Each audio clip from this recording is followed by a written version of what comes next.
Saya akan menjawab pertanyaan pertama, yaitu apa itu ISO 27001 dan mengapa penting bagi organisasi. ISO atau IEC 27001 adalah standar internasional untuk Information Security Management System atau ISMS yang menetapkan persyaratan dalam membangun, mengimplementasikan, memelihara, dan terus meningkatkan sistem manajemen keamanan informasi. Tujuannya adalah untuk melindungi confidentiality, integrity, dan availability dari informasi organisasi melalui pendekatan manajemen risiko yang sistematis.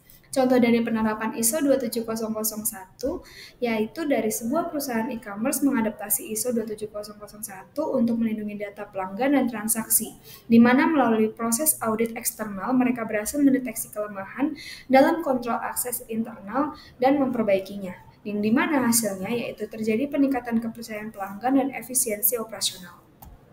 Setelah teori yang telah saya jabarkan, berikut saya akan menjabarkan mengenai argumen dari pertanyaan pertama, di mana di era digital, kebocoran data bisa menyebabkan kerugian reputasi dan hukum.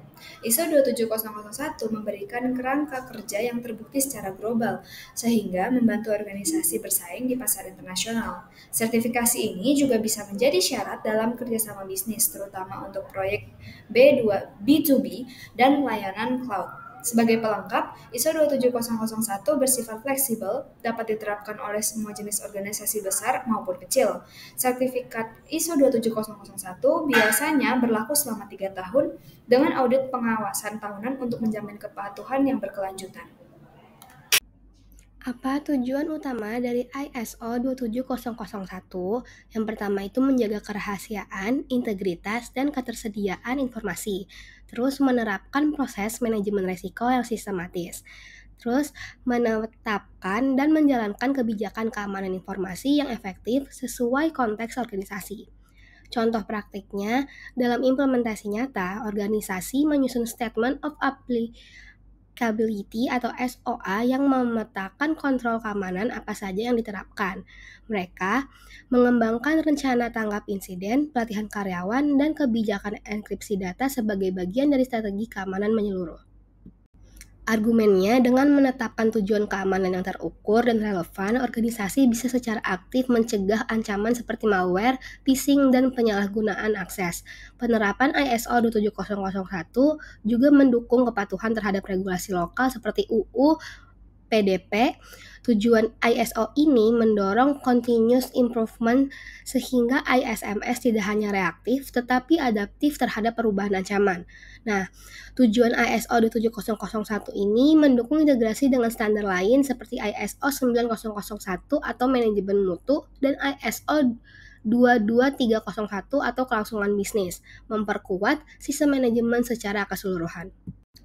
Jadi kesimpulannya, ISO atau IEC 27001 adalah standar internasional yang membantu organisasi melindungi informasi melalui sistem manajemen keamanan yang terstruktur. Standar ini penting untuk menjaga kerahasiaan, integritas, dan ketersediaan data, serta memenuhi tuntutan hukum dan kepercayaan pelanggan. Penerapannya mendorong manajemen resiko, pengendalian akses, pelatihan keamanan, dan perbaikan kelanjutan. Dengan ISO 27001, organisasi tidak hanya patuh pada standar global tapi juga lebih siap menghadapi ancaman digital secara proaktif dan profesional.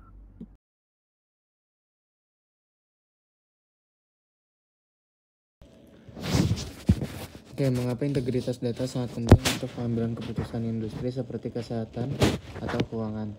Integritas data merupakan salah satu elemen paling penting dalam sistem informasi, terutama di sektor-sektor kritis seperti kesehatan dan keuangan.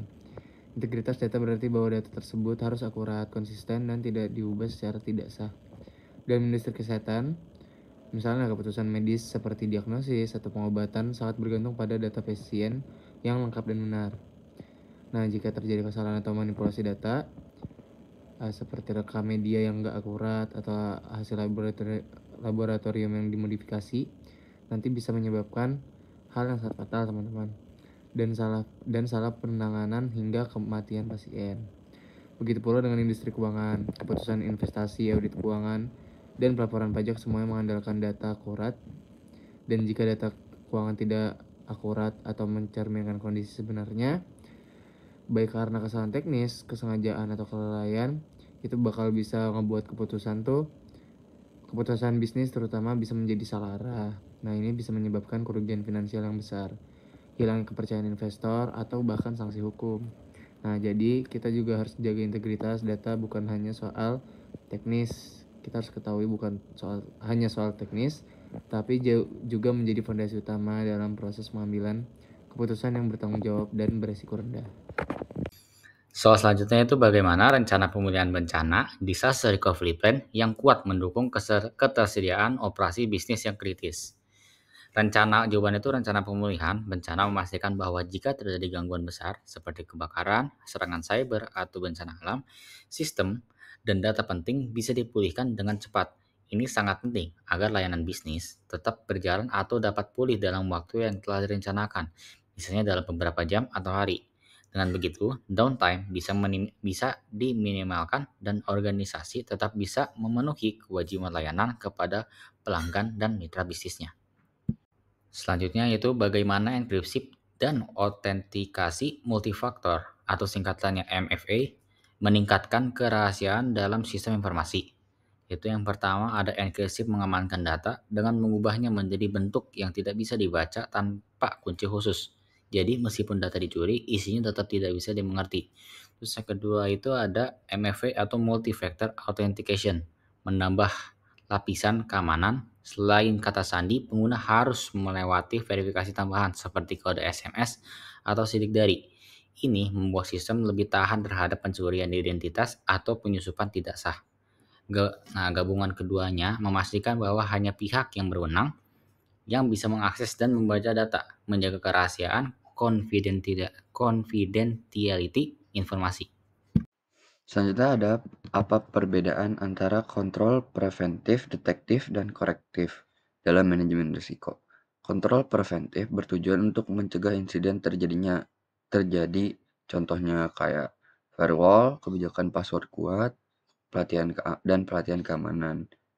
Yang kedua ada kontrol detektif, yaitu berfungsi untuk mendeteksi insiden saat atau setelah terjadi, contohnya kayak login aktivitas, sistem deteksi intrusi. Yang terakhir ada kontrol korektif, digunakan untuk memulihkan sistem setelah insiden terjadi, contohnya kayak restore backup, update sistem, perbaikan konfigurasi. Ketiga jenis kontrol ini saling melengkapi agar risiko bisa dicegah, diketahui, dan ditangani secara efektif. Lalu di sini ada jelaskan hubungan antara ancaman atau threat, kerentanan atau vulnerability, dan dampak atau impact.